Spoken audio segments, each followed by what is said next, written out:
Conquer the Noise is a podcast produced by Unconquered, an independent agency challenging brand perspective through redefined content.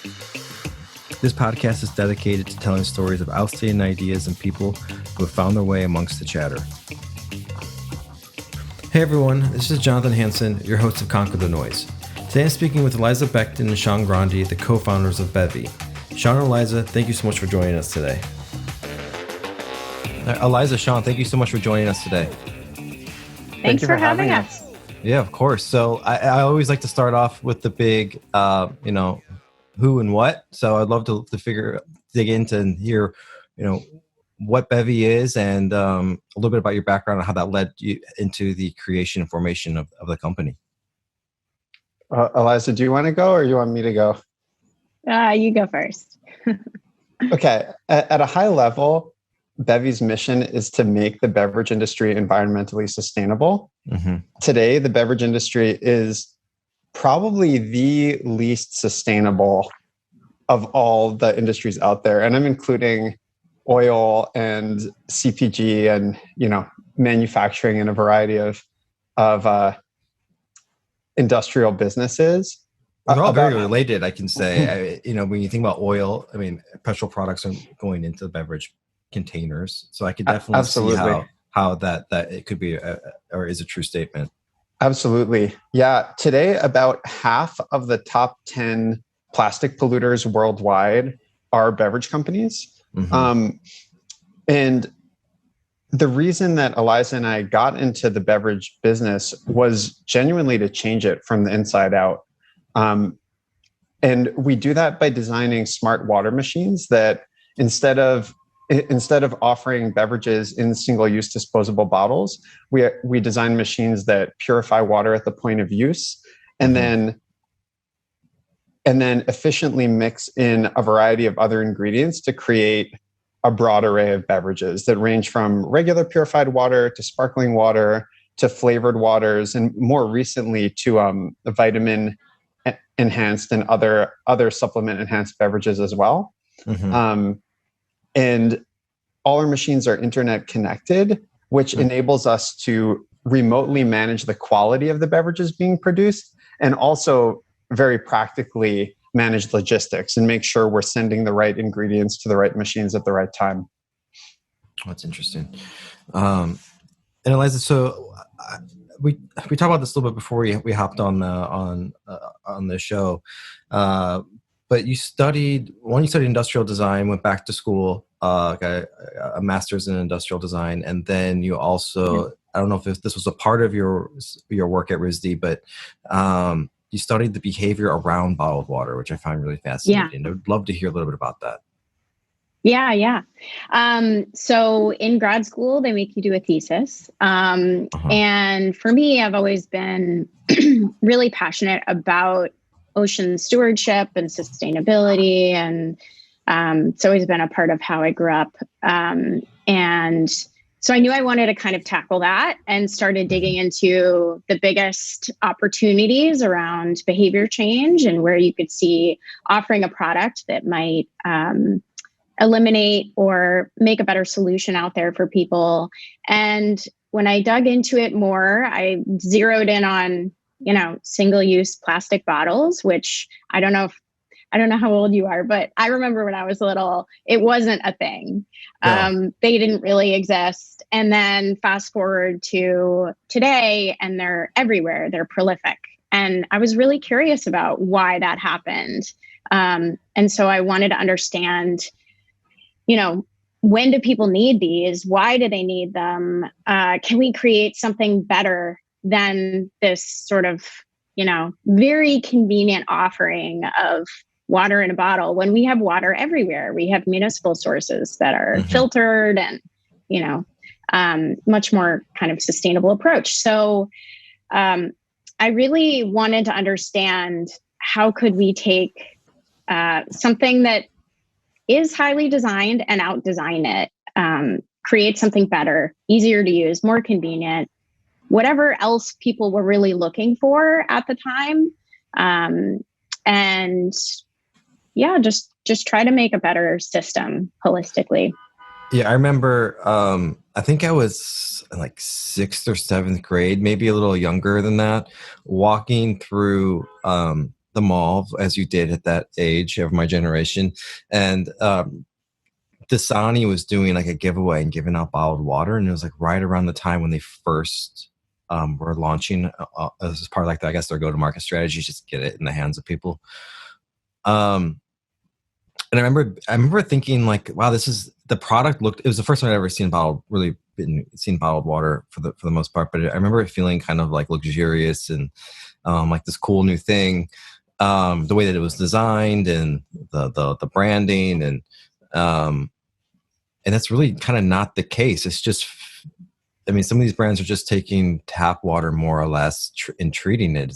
And I'm shipping exactly that's exactly what Dasani is. It's yeah, purified tap water. yeah, and then they ship it. And I find myself when I bought water, about a lot of bottled water, I still on occasion do. That it's usually around a convenience factor. So I'm curious what some of those behaviors are that cause people to reach for it. Oh yeah, convenience is absolutely the number one reason. I would say that behavior has changed over time. You're drinking out of a reusable. Back then, reusables weren't as much of a thing. Now I think people are in the habit of using reusables. And so that makes our product even kind of more of a good fit because people are used to carrying their reusables around. So convenience was definitely the top one. I would say also health has become a big part of it as well. People looking for to stay hydrated. Now people have apps that try to track hydration. People are always trying to be more hydrated, drinking more water. We drink more coffee and then you have to drink more water. So I'd say health also is a consideration.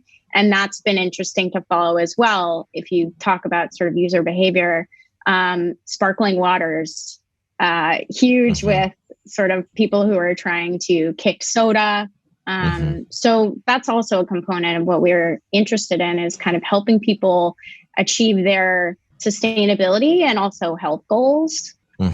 So good for the planet, good for you. Yeah. What are some of the ways when you approach businesses? So just for background for everyone listening. So you're a B2B company, you work specifically with other companies and brands, and it's a solution for in-office to get out of the dependence of having to buy and stock refrigerators full of canned and bottled drinks. And I'm curious to what the conversations you're having with the people who, I guess it would be your office manager, who would be like one of your big customers, or at least I assume that would be one of your targets. How are you having that conversation with them? What are some of their needs that you're seeing that this product identifies? Sure, these are the Bevi sales secrets. So yeah. For context, we offer our machines today in over 4,000 different corporations, and any corporation has between one machine and in some cases hundreds of machines. If it's like, say a large tech company or a large bank, we have a subscription business model where we lease machines for approximately $300 a month, and then we sell concentrate on top of that for the flavored and enhanced waters. And all in all, a company will end up paying roughly like $400 to $500 or $400 to $600 a month for a Bevi machine. By contrast, if a company were to offer bottled water and seltzer, which many companies still do, and even more did before Bevi launched, before we went to market in around 2015.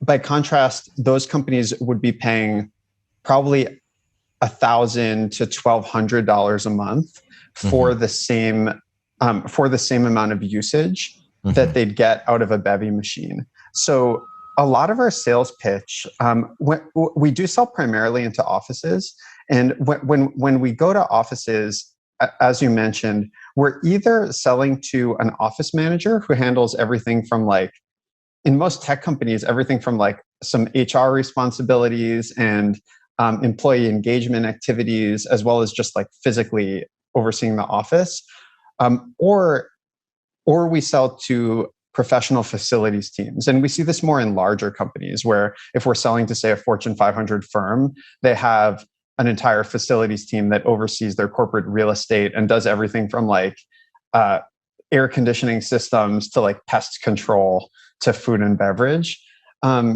But in either case, whether we're selling to office managers or facilities managers, the number one value proposition, surprisingly, is actually time savings. And this was a big surprise to me just because we started Bevi for environmental reasons. So our main goal was like, oh, look, this is awesome. You're currently going through 5,000 cans of seltzer a month or 3,000 plastic pull and spring bottles a month. We can come in and we'll help you cut out all of that packaging waste and purify your water at the point of use. So that was our big value prop as a team.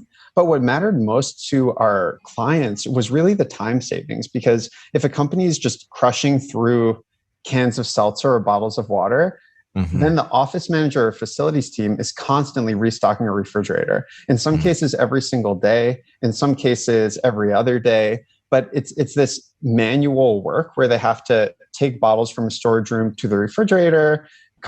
Their employees are mad at them if the water's not cold. They have to remember when to reorder the right flavors. And the biggest part of our sales pitch is really, we're going to take all that away from you. Like today, you might spend 15 minutes a day stocking refrigerators. From now on, it'll be zero minutes a day. Like we'll just do it. And then beyond that, there's also just major cost savings. Like we come in typically about 40% cheaper than bottles and cans, sometimes more.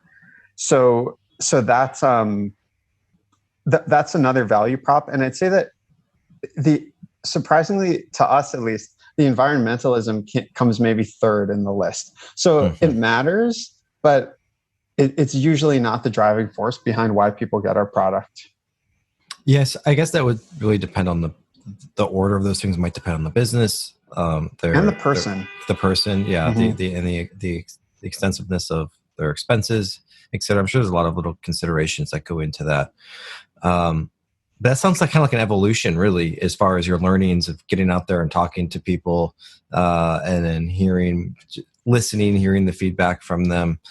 And I'm curious within that, did you start within the sustainability side and then just kind of adjusted and found other values, and that's how you got to the cost savings aspect? Yeah, you go ahead, Eliza. Sorry.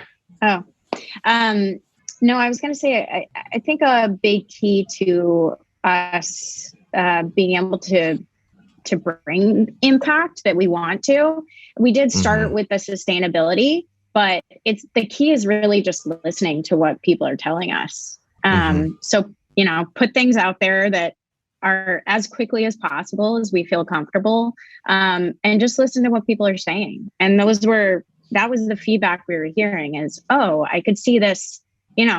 We tried early on in a gym, and it wasn't the same product, but what we were hearing were people saying, oh, I could totally use this in my office. And so kind of just once you start hearing those patterns of feedback, it can guide your development in a way that can bring the most impact, right? That's what people are looking for. So I'm curious too how, like in the pitch process and in the customer acquisition process, how you're framing things. Because I can imagine that sometimes the people you're speaking to are currently probably drinking bottled water as you're meeting with them and talking with them. So I'm wondering what that's like and how you do so in a way that doesn't feel like you're either talking down or like you're. So I think sometimes people worry there's like an air of superiority when they're talking about like, oh, this is better for you. I'm curious of how you adapted that language and speak to people so that they're open to your ideas versus coming off as defensive. Yeah, I'd say to that effect, if we're dealing with an office that consumes a lot of water bottles, or especially if it's like, some of the high end trendy brands, there's often a major fear that if they stop offering those products and offer Bevi instead, that there's often this fear that that the employees will like riot if whatever is the leading leading bottled brand is removed.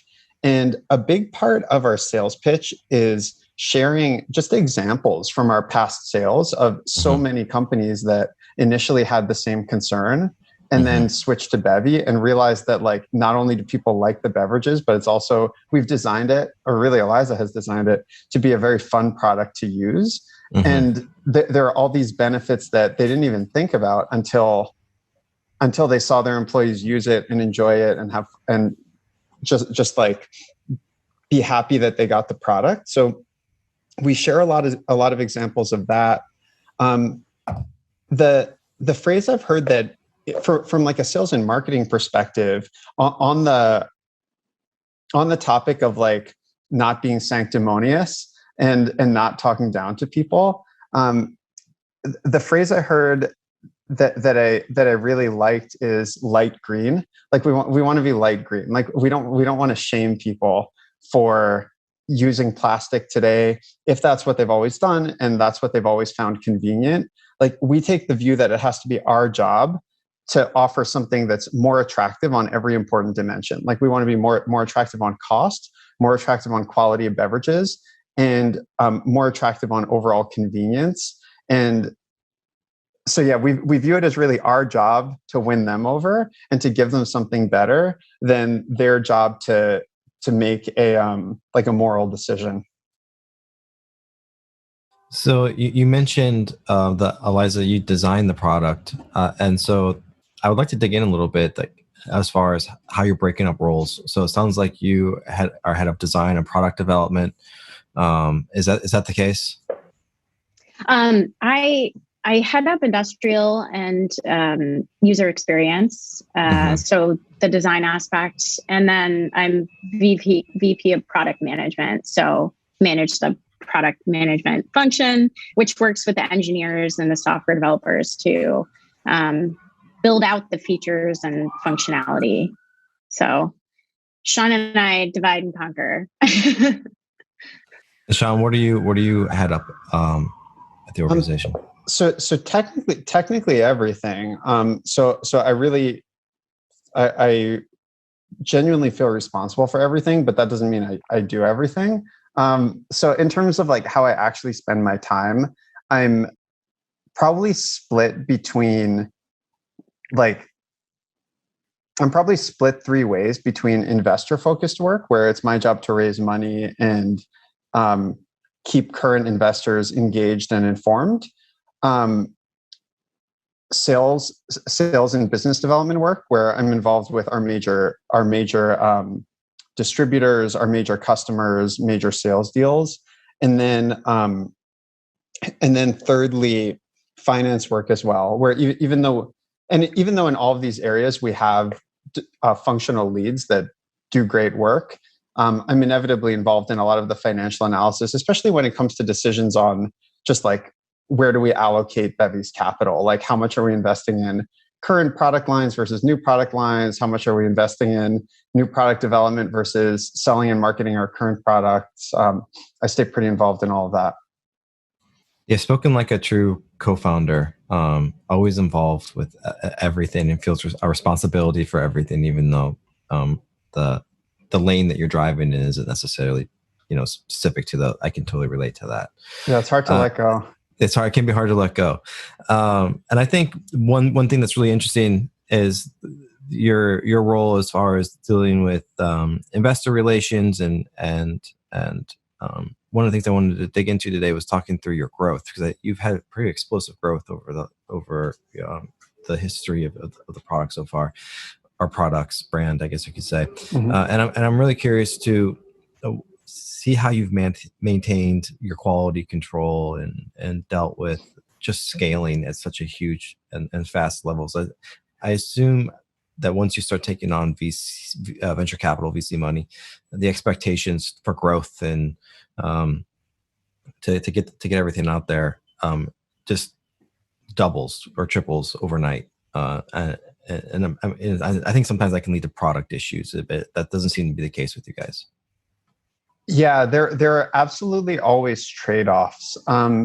So for context on the venture capital front, we've raised $95 million in venture capital to date, and that definitely comes with aggressive growth expectations. And I think overall, the VC model for us has been really good, both in terms of working well with our business model. Like we're a capital intensive business that involves manufacturing and distributing physical machines. So like really without venture capital, there's no way we could have quickly expanded to 4,000 plus corporate customers. But also I think the discipline has been really good because like all investors, VCs want, to the greatest extent possible, predictable returns. And that means we really manage carefully to a plan. And sometimes we have to make changes to that plan. Like for us, when COVID hit, that required a huge playbook change. But overall, month to month, we try to manage very tightly to a plan on revenue and on costs, and just make sure we're correctly investing in the right areas of the business. There are for sure trade-offs between quality of the user experience and growth. We as a culture put quality first. So as a culture, like whenever we have to make a decision between, okay, do we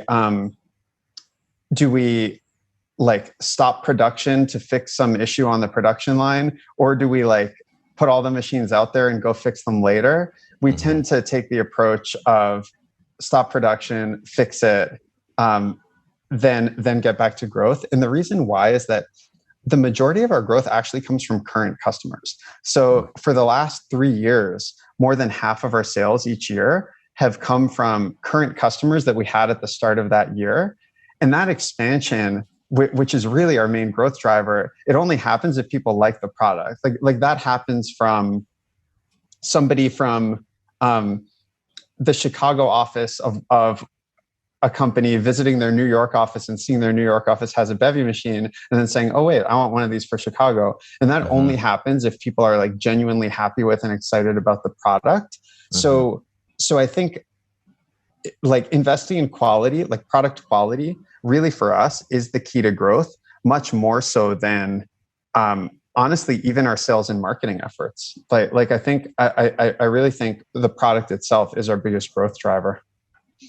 Yeah, and I completely agree with that philosophy. I think if anything, good advertising will cause bad products to fail faster because, people are going to be more exposed to it, more inclined to use it and try it. And then if it fails and doesn't work, it ultimately lands on the product to begin with. And no amount of advertising, marketing, or customer communication points are going to fix inherent problems within the design or production of it. So I think that makes complete and total sense, and is you can't fix that first impression. Once if someone went through the effort of ordering a Bevi machine, getting them installed, and then 2 weeks later it breaks and they have pissed off employees and they're unhappy, that's a really hard problem to fix. And I think I'm not the one fixing them on the production line, but it would seem like it'd be easier to fix it on the production line than it would be after the fact, with dealing with the emotional response to it. Exactly. And even just logistically, like it's a lot easier to fix them when they're all still in the same place than when you've already dispersed your products around the country. One thing I'm very glad we did early in our company's history is, so we started the business in Boston and we went to market after some pilot tests in 2014. We went to market with like consistent production in 2015. And for the entire year of 2015, we refused to sell a single machine outside of Boston. And the reason why was because our quality was terrible back then, and the machines would break all the time. And we wanted the ability to physically visit any machine fast. First of all, patch over any issues with the customer and let the customer know, like, okay, even if the machine's not that good, our service and response time are going to be stellar. But then more importantly, we wanted our engineers to be close, to be able to see what was going wrong and then find the root cause of it and design a permanent fix. And it was really only when a lot of those early quality issues were under control and we finally felt like the product was stable that we agreed to start selling in other regions. And we opened a New York office and San Francisco office and then kind of expanded from there. And that's something in retrospect, I'm just very glad we did, because we could have killed the brand. We could have killed the brand really early if we had agreed to take what at the time seemed like really tempting clients to take, like maybe like a big name client in San Francisco, but then had their machine break and then need to like send an engineer on a plane to get there 24 hours later. Like it just wouldn't have been good.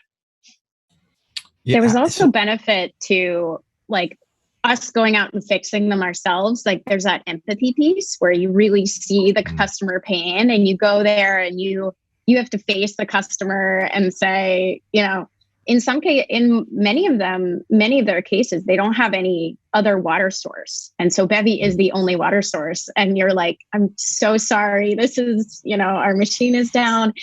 And so that kind of pain, like you feeling the pain, I feel like is really motivating and important to, you know, go making decisions around, you know, what product changes would we make? Really putting the customers first. You know, I think that makes sense from my standpoint. But I'm wondering if investors felt the same, or if it took some like pushback or convincing that this is the right way to do it versus get it out there, fix it later. I think it depends a lot on the investor. What we found is it was really interesting to speak with investors who came purely from the software world, which like a lot of the common tech investors really made their money in software as a service, and that's the business they know. And the mantra is like kind of get your product out there before it's ready, scale quickly, fix problems later. And that they tend to have a very different attitude from investors who maybe made their money in hardware, or at a minimum have invested in a number of hardware businesses and know how it goes. Because I remember like when we were getting started, our early plans were to build, you know, I think our first build was 12 machines. We were going to build 20, and then we kind of ran low on money and said, oh, we'll just stop at 12. And we thought like this will be enough to test the product, see if there's interest, learn what needs to change. And some like investors who came from more of a SaaS world would encourage us, like, you should be going right to China, finding a high volume production facility and just building as many units as you can, and then just go big or go home. And I understand the sentiment, because like that can work really well in software. But then it was funny because at the same time we'd have people with hardware experience telling us, no, 12 is a lot. They're like, if anything, maybe you should just build 5, see if those work, and then and then iterate from there. Just because like if you get it wrong, which kind of inevitably you will in the first production run, like not every problem is physical, or not every problem is like solvable after you physically built the machine. You touched on software, and I'd love to dig into that, because your product is software, has a huge component of having software built into it. And that is a lot of that software around for the purpose of connecting to the internet and being able to monitor the machines in real time. Or is there software built in for efficiencies and other things like that? Yeah, so there's the user experience component of what we provide. So, you know, everything user facing, you go up and you dispense a drink and you can select which flavors and how much flavor you want, still or sparkling. And then there's, you know, sort of a back end component to what we do, which is about operational efficiency. And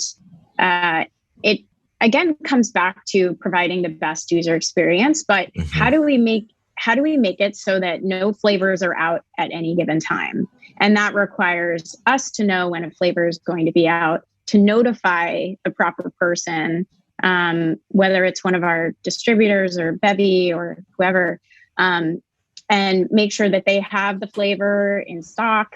They know where to go and what to bring with them. So there's definitely an under the hood component of the software that doesn't look obvious, but if you're doing your job right, it feels seamless.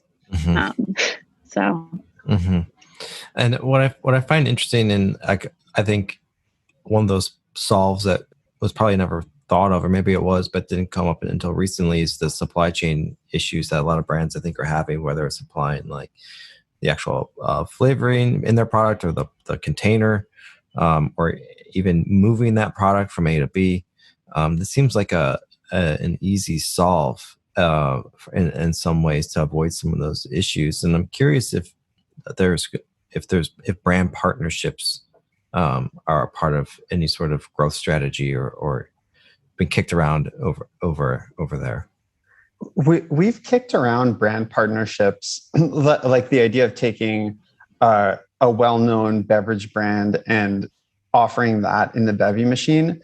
We've kicked that around a lot over the years, and we've even done a couple of small trials. At the moment, we're not doing any brand partnerships just because we're very focused on building Bevi's brand. And we think that even though we're becoming more and more known, especially in kind of offices in major American cities, our brand awareness still isn't where we want it to be before we want to more seriously explore diluting the brand with partnerships. But I do think there's opportunity there. And ultimately, it's interesting because like we want Bevi to be a huge brand, but ultimately what we care about even more is the environmental impact. And if we can help the overall industry move in the direction away from single-use bottles toward point-of-use machines, like that's the option most in line with our mission. But I'd say that at a minimum for the near future, we're sticking with the Bevi brand alone. I think that makes sense. And I'm curious, we've been talking a lot about growth and some of the lessons you've learned and how you've pivoted and evolved the product, going through the trial and error and production, dealing production issues in the moment. I'm curious what advice you would have for entrepreneurs, just in general. When I say entrepreneurs, I don't necessarily mean in the beverage space, but just I think there's a lot of common themes around entrepreneurs, and or at least being an entrepreneur. And I think there's a lot of romanticism that goes into it.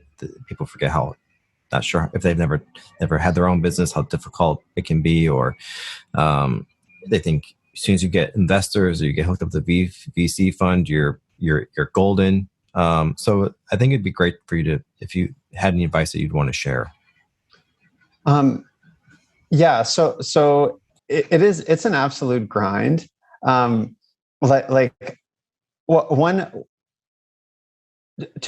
your point about like thinking that once we raise our round of VC funding, everything will get easier, or like once we hit this certain revenue level, everything will get easier. What I found is that it genuinely never gets easier. It's always extremely difficult. And there's always something to stress about. And I have mixed feelings about it because, well, it doesn't feel particularly healthy from a mindset perspective to always be stressing about something that could be better. And Eliza and I both do this. Like we're constantly talking to each other about nearly every area of the business where something feels suboptimal and we want to improve it. Like it's not necessarily healthy in terms of like a Zen perspective. It's kind of like anti-Zen, but it I think it does drive success. Like I think that kind of obsession that obsession with continuous improvement drives success. The best advice that I can give is to be really thoughtful about the team you built. and to be really thoughtful about what sort of values and behaviors you want everyone on your team to share versus what values and behaviors is it kind of okay for people to differ on. And that's really, it's largely a question of like, what kind of culture do you want to build? And just being very thoughtful about that and deliberate about it, I think will save people a lot of headaches.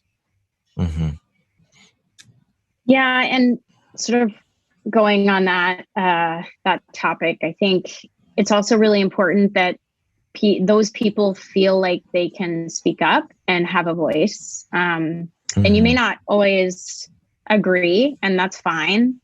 But being able to listen and, sift out sort of patterns and understand, questioning further, but having that voice and giving people the voice to speak up, I think is really important, because as you grow, you don't want kind of people feeling overly corporate where, they see a mistake. You can't be everywhere. You need people to speak up if they see something going wrong and bring attention to it. And that's what kind of building the right team that feels like they can say that openly is really important. I would say for us, and we've been in the position where we have made the wrong hires in the past. And as a result, we have found and developed tools to help, I think, avoid those situations. And a lot of it was around what you were speaking to, Sean, as far as behaviors and making sure there's a good culture fit in there. And not that they're or poorly behaved, but do they behave in an entrepreneurial mindset? Do they, are they problem solvers instead of, are they curious? I think those are some of the behaviors that we look for when hiring. And I'm curious, did you to help combat some of the of hiring the wrong folks who don't necessarily fit within the culture you're looking to create? Have you developed tools to help guide that decision making, or help with the onboarding and development? Absolutely. We've had some phases of like very intense hiring where like multiple new people are getting onboarded every week, and at that point it really is important to have scalable hiring processes. There are a few things we do here. One that's been really helpful is to just document before kicking off recruiting for any role, literally documenting exactly what are the top 3 goals of the role. I learned this from the book Who, which I thought was a really great book on recruiting. But what I found is that often when there's a team of people hiring for a role, each team member is looking for something different in that role. And they all have their own priorities in their head. So if it's a marketing role, one person might be looking for, hey, how much lead generation experience does this person have? And how good are they with like Google and Bing AdWords? Another person might be looking at how creative are they? Will they think of like interesting advertisements or marketing campaigns? And a third person might be thinking about how good are they at like corporate communications? And just aligning on what are the specific goals we want this person to achieve. Like maybe it's, we want them to take our average cost of a lead from $150 to $125 in the next year or something like that. Getting really specific about their targets before starting the recruiting process and prioritizing those targets has been extremely helpful, because it focuses the interview questions. And what I found is just by aligning on those, on what specifically the targets are, the team ends up debating a lot less. Like it becomes very clear after interviews how likely is a candidate to be able to achieve each of these goals based on their skill set and past experience. So that's been really helpful. And I guess I'd sum it up as just like aligning on exactly what you expect out of a hire before that process. And then another thing I'll throw in here is just recruiting the right person for the stage. And it's actually a little sad for me to say this, because like in general, I like to believe that people can change and that people can adapt and maybe succeed in an environment that they haven't succeeded in before. Like Eliza and I didn't have startup experience, but we've done pretty well with a startup. So like people can adapt for sure. But these days, I primarily try to match hires to the stage, just because even though some people can adapt, a lot cannot. And it's just, in terms of a hiring process, it's so much lower risk to get somebody that has experience at a relevant stage. Meaning like if we're trying to grow from like X million to Y million dollars, I want someone that has been at an organization that's been through that same growth trajectory and has a sense of like, what are the skill sets and what are the, like, who are the team members and what are the tools that get you from point A to point B? I think that's solid advice, especially around expectations and the 3 goals, because and making sure everyone's aligned on the same page. I think that's solid advice. Eliza, is there anything you would want to add to that?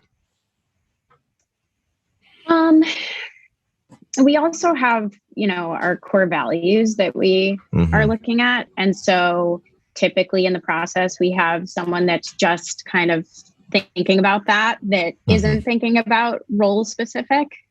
And so, those core values like shift over time, but making sure that we have someone thinking about that has also been, I think, really important, because you could have, you can have someone that delivers on those goals, but then they do it in a way that maybe doesn't sort of match our values. And then the other thing I would say is valuable is kind of people that, or at least I look for, are people that are going to push back on me and challenge me as, maybe even, one of my employees. Because I think it's important to be able to speak up, but also I want a team that's going to make me better and make me a better leader, make us as a team stronger, and will constantly push us to an upwards trajectory. It was solid. I know I don't want to end advice and on advice, but I would love if I usually end the show with having guests give a little advice to their younger self. It sounds like there was definitely some of that sprinkled in there, was just within younger self of last week or a month ago, with some of the hiring advice you all gave. But if there's anything else that you thought that you could have benefited when you first started or in college, Eliza, you went back to school to refocus after, I think, maybe going through some learnings yourself in your life. So I'd love to hear if you had anything else that you would want to share.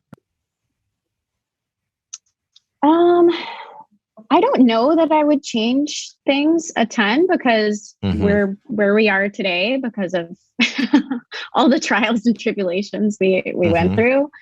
But I guess in general, I would probably tell myself to think ahead a bit more. I think especially in early days, you're sort of so focused on the next, survival milestone that you don't sort of think about, okay, what are the implications 2 years from now? We do that a lot more now, but I guess I would probably tell myself that if I were to go back in time. And Sean, do you have anything you want to add? Yeah, I'd say from like, if I were to go back to say college days, I feel like I was kind of like a hippie philosophy major. I feel like I probably should have studied computer science or something more practical. But aside from that, when starting the business, like thinking back to like first year of real entrepreneurship, I think I felt too much pressure to succeed on all fronts at once, meaning I felt pressure to succeed on growth, fundraising, profitability, like every area of the business at once. And I think if I were to do another startup, or if I were talking to someone who we're starting a company now, my advice would be to be more deliberate about what to achieve in what order. Like, it's totally valid to say, we genuinely don't care about profitability right now. Mm-hmm. We're just going to focus on growth because our strategy is to capture as much market share as possible and then later drive up profitability. Mm-hmm. And on the flip side, for the right product and right business, it's totally valid to say, we're not going to grow fast yet. We're going to spend 2 years getting our product to a point where we're happy with the quality, happy Mm-hmm. with the profitability, and only later will we work on growth. And what I found is, like, all of these models can work. And investors, the right investors, will also understand them and support them as long as there's a clear rationale behind the approach you're taking. And I think being deliberate about, like, what to achieve in what order, like, to Eliza's point, thinking a few years ahead would have been more valuable than for us. We always had a growth goal, a fundraising goal, a gross margin goal, a cash Mm-hmm. flow goal. We were always trying to fire on all cylinders at once, and that was probably unnecessary and possibly even counterproductive. Counterproductive. I think I wouldn't expect that, but I can see the point of how it could be. Also what I heard in there a little bit is the idea of success and what that means. Like, how are you defining success? If answering my own question that I asked you, I think a lot of times my success or my definition of success is kind of narrow, and like these like big ideas, these big picture, like, and I say that now, not necessarily as an agency owner, but earlier in my career when I was working independently as a photographer, I had a very narrow idea of success. It was getting a cover. I wasn't successful unless I was photographing this person, or my pictures were showing up here. And I think in some ways I kind of limited the work, my own work. And I think now when I go in, and as I've been developing this business with a team and a co-founder, that idea of success has changed a bit. And there's a little bit more room, I think, to see the opportunities. So I think sometimes when you're so narrowed in on just like this is what successful is, you sort of miss the opportunity of seeing like where there's room to grow, or I guess using the optimism, if you will, to find it, right? Totally. Well, thank you two so much for joining. We're hitting time. I really enjoyed the conversation, and if for our brand marketers and our all of our listeners at home who are working for companies who want to get this product into their office, what's the best way to do that? You could go to our website. It's www.bevi.co. That's bevi.co. We couldn't afford the M. Maybe someday. Hey, we're .co as well. Maybe someday. That's a long-term goal. We would love to chat with you about getting Bevi for either your office or your apartment building or a variety of other locations. Awesome. Well, thanks for having us, Jonathan. Of course. Thank you. Really enjoyed the conversation. This was great. Thank you so much. Thank you for joining this week. I hope you'll walk away from this episode feeling energized and inspired. If you haven't already, please go on over to the Apple Podcast app and leave a review. Thank you so much. See you next week.